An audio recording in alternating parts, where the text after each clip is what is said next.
Hello everyone, in this video we are going to tackle a crucial topic, error correction, which is important for all your upcoming exams. So without further ado, let's get started. Tip number 1, always read the entire sentence before focusing on the underlined part. This helps you understand the context better. Let me show you an example. She applied for a job she wasn't qualified. It's simply a sentence, right? But if you read it thoroughly, you will understand that it lacks the word for. Right? She applied for a job for which she wasn't qualified. Now let's talk about subject-verb agreement. Tip number 2. You have to ensure that the subject and verb agree in number. The nuances. The team are working hard. Of course it's wrong. Instead it should be the team is working hard, because in this case team is a singular noun, so the verb is should also be singular.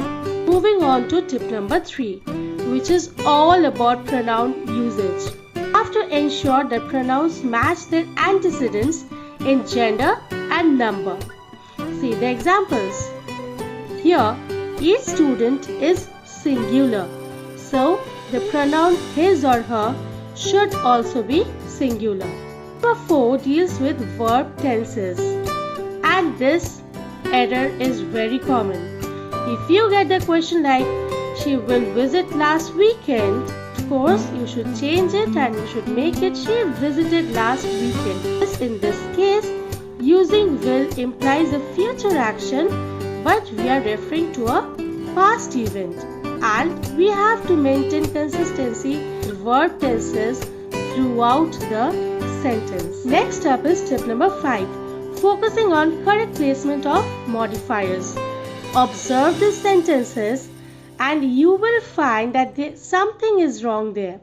Yes, in this case, almost should be positioned before all to convey the intended meaning. Tip number 6 brings us to parallel structure, like she likes hiking, swimming and to ride bikes. You remember, to ride is to infinitive, right? And hiking and swimming here are acting as gerunds.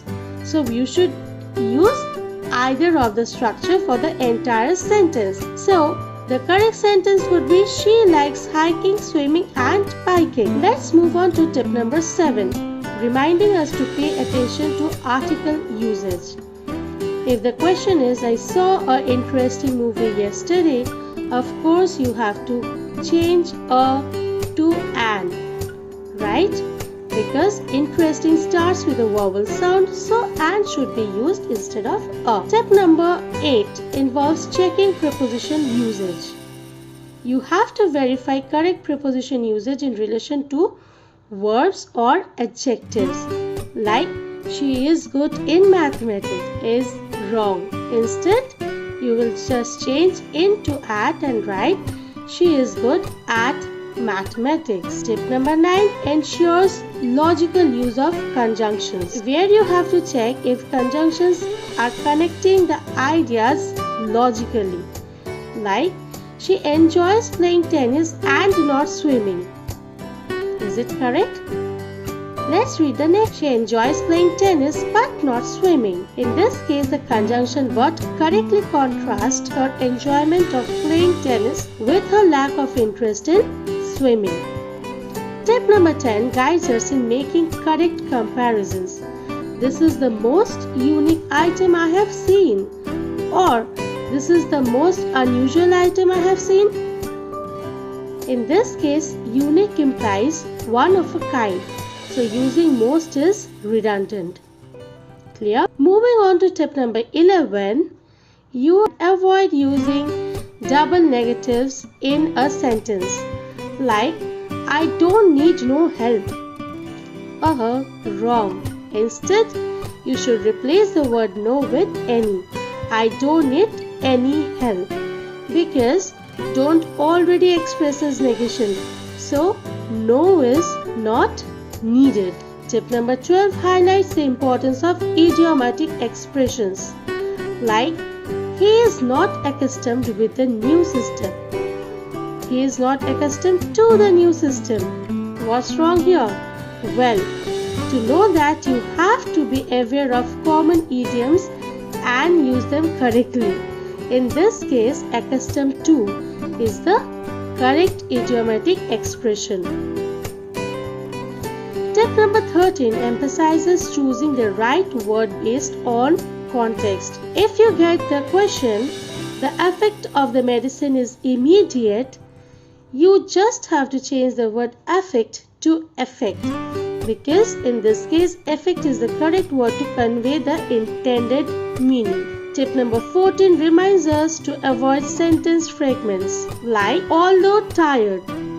Does it make any sense? No. But the other sentence, although tired, she continued working. So you have to ensure every sentence has a complete thought. In this case, the initial phrase is incomplete and needs to be connected to the main clause. Tip number 15 guides us in avoiding run-on sentences.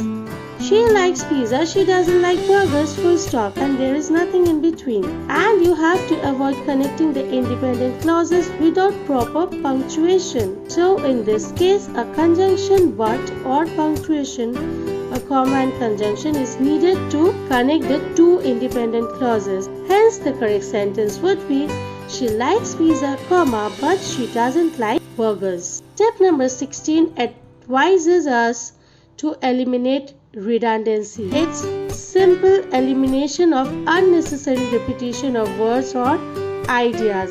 See the sentences. The reason why he left is because of a disagreement. In this case, the reason why and because of are redundant and the reason is sufficient.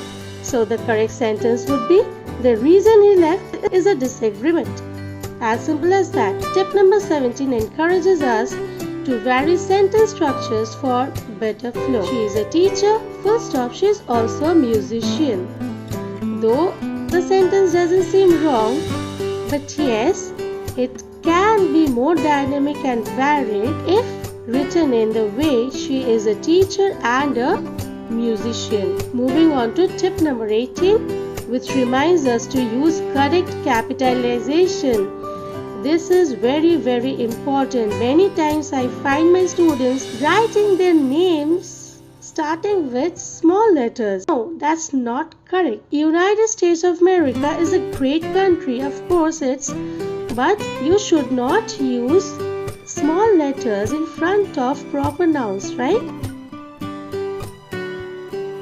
Tip number 19 emphasizes using quantifiers appropriate to express quantity. If the question is, there is little people at the party, you should change it to, there are few people at the party. Because in this case, few is the correct quantifier for people. And finally, tip number 20. Read your sentences aloud. Reading aloud helps catch errors that might be missed visually.